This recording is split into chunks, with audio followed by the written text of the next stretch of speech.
A paz do Senhor, meus irmãos, e tenha uma boa tarde em Cristo Jesus.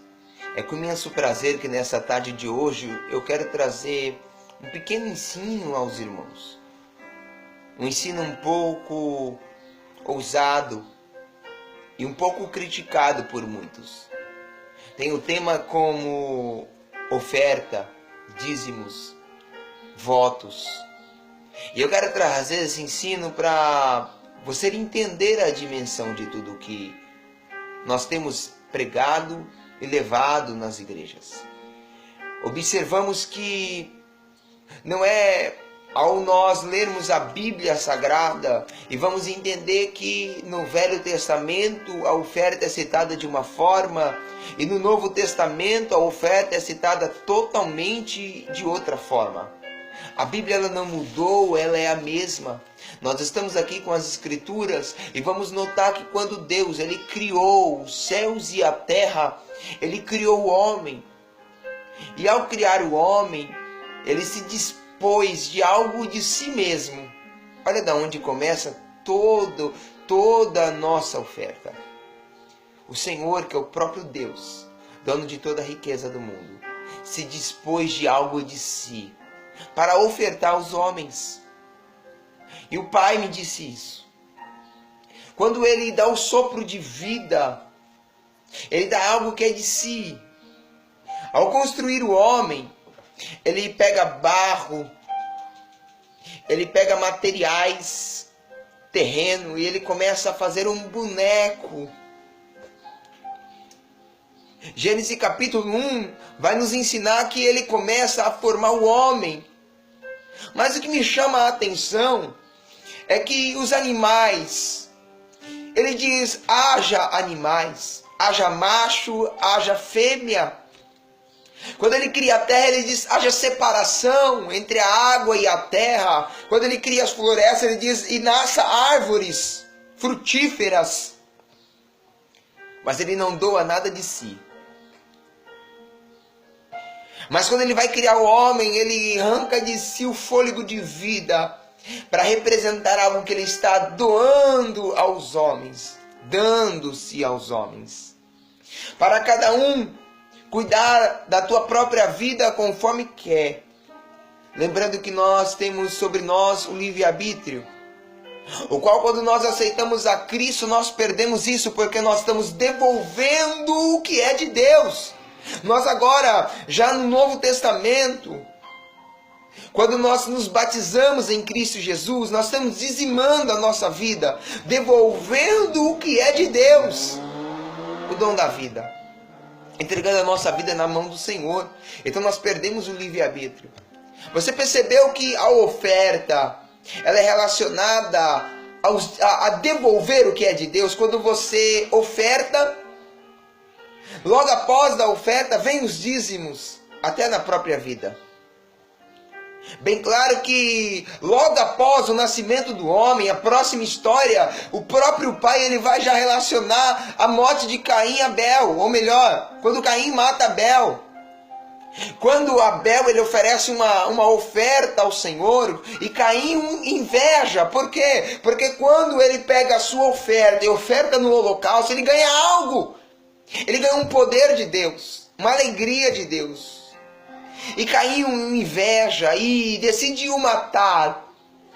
Você percebeu que nessa estratégia está viva até hoje? Que o diabo está tentando matar os ofertantes, porque ele inveja que quando você oferta, quando você dizima, ele tem inveja daquilo que você ganha da parte de Deus, porque ele sabe que quando você é dizimista, ele não pode ir contra a tua casa. Que quando você é dizimista, ele não pode ir contra a tua fazenda. Que quando você é dizimista, ele não pode ir contra tudo quanto é seu. Você percebe que quando você dispõe daquilo que você volta para o Senhor, o diabo inveja porque ele não pode ganhar aquilo que você naquele exato momento ganha. A história não acaba. A Bíblia diz que as próximas histórias que vai nos narrar a Bíblia Sagrada em Gênesis é a história de Enoque. Enoque andou com Deus e prevaleceu. O que significa uma vida plena perante Deus?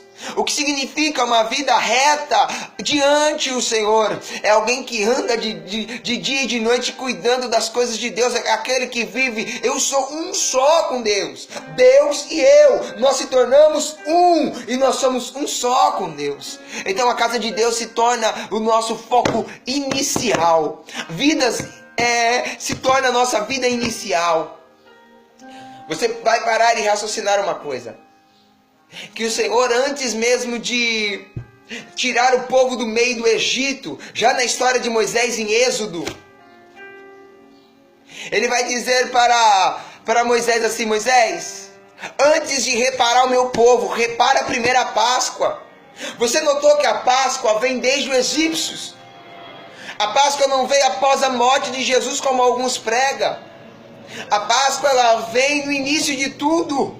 Que Deus estava reparando a aliança com o povo de Deus. Ele estava trazendo o pão para a vida do povo, estava trazendo o peixe para a vida do povo, estava trazendo a água para a vida do povo, estava trazendo o vinho para a vida do povo. Após ele reatar a aliança, ele faz um pacto de sangue. E sabe qual é o pacto de sangue? O pacto de sangue, ele olha para os irmãos e fala: aquele que querer vir após mim, negue-se a si mesmo. Mate o cordeiro, pinte o brol da tua porta e me segue. O anjo da morte passou, observou todas as casas que tinham crido naquela palavra pregoada por Moisés, usando um simples tema, o eu sou, mandou fazer isso. Eu sei que é difícil, irmãos, você ganhar R$100, devolver 10, sabendo que você tem uma dívida de 120, 130, sabendo que o pouco que você ganhou ainda falta para alterar aquilo que você precisa pagar. Mas o Senhor quer ver o teu voto, a sua confiança. O Senhor quer ver que você confia no Senhor. Sabe o povo de Israel, quando ele mata o cordeiro para pintar a porta, eles estão matando o seu sustento. Porque logo no dia seguinte eles teriam que viajar, eles teriam que andar milhas para uma terra que mana leite e mel. Eles não sabiam quantos dias ia demorar, mas eles estavam matando o cordeiro. Isso não acaba, meu irmão. Você vai ver em Reis que a viúva, ela oferece ao profeta um bolo, o resto que tinha. O profeta diz para ela viver do resto, mas ela confiou no Deus do profeta. Você vai ver e vai dando continuidade que o próprio Davi, sendo rico, disponibilizando de muitas e muitas riquezas, quando ele vai comprar um terreno, o terreno de Araúna, no capítulo 22, você vai notar que quando ele vai comprar esse terreno, Araúna olha para ele e fala assim: eu quero doar, eu quero dar. E Davi fala assim: não, eu não quero nada dado, eu quero dar a minha oferta a Deus. E por que você tem deixado outros dar a oferta no seu lugar? Talvez você tenha feito pouco caso dos seus dízimos, só que a palavra de Deus vai nos dizer uma coisa muito interessante: trazei, Malaquias 3:10, trazei os dízimos à casa do tesouro, para que a casa do tesouro haja mantimento, e depois fazer prova de mim. Coríntios capítulo de número 9, irmãos, vai dizer que aquele que planta, ele colhe. Talvez você está percebendo que você tem faltado plantar. O Senhor está te chamando para plantar no reino de Deus. Nós estamos diante da palavra de Deus. E se você quer se aprofundar mais, vai para a Bíblia. Abra a tua Bíblia em Números. Você vai entender que no capítulo 28 de Números, ele vai te ensinar a ser um ofertante contínuo. Abra a tua Bíblia em Êxodo. Você vai notar que Moisés, quando está no deserto, ele quer ensinar o povo a cumprir voto. Peraí, o povo está no deserto. No deserto não se planta, é seca. No deserto não tem água, no deserto não tem comida, no deserto não tem fartura. Mas Moisés está ensinando o povo a dar aquilo que não tem. O porquê? É porque Moisés queria ensinar o povo que aquilo que não tem, quando se planta, ele colhe da parte de Deus. Ele sabia que quando se plantava na terra, caía chuva do céu para sustentar o povo. O maná caía do céu, o alimento caía do céu. O que está faltando em você, ofertante, o que está faltando em você, dizimista, é confiar no Senhor. Nós estamos com uma campanha de terça-feira, a campanha do sangue do Cordeiro.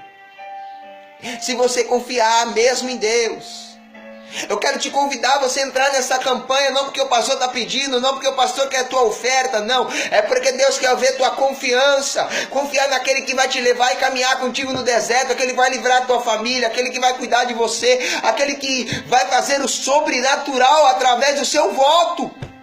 Este voto tem um símbolo de 50 reais? Tem. Mas quando você determinar que eu confio no Senhor, o seu voto valerá a pena. Irmãos, uma viúva, ela determinar, ou melhor, ofertar tudo que tinha sobre o poço. E de volta a ela, de volta àquele poço, havia muitas pessoas e observaram ela fazer aquilo. E o Senhor disse: aquela mulher ofertou de verdade. Por quê? Porque na verdade aquela mulher, ela estava doando o que ela podia de melhor para cuidar da casa de Deus. E você? O que tem feito pela casa de Deus? Fica esse conselho para você, que o Pai te abençoe poderosamente em nome de Jesus.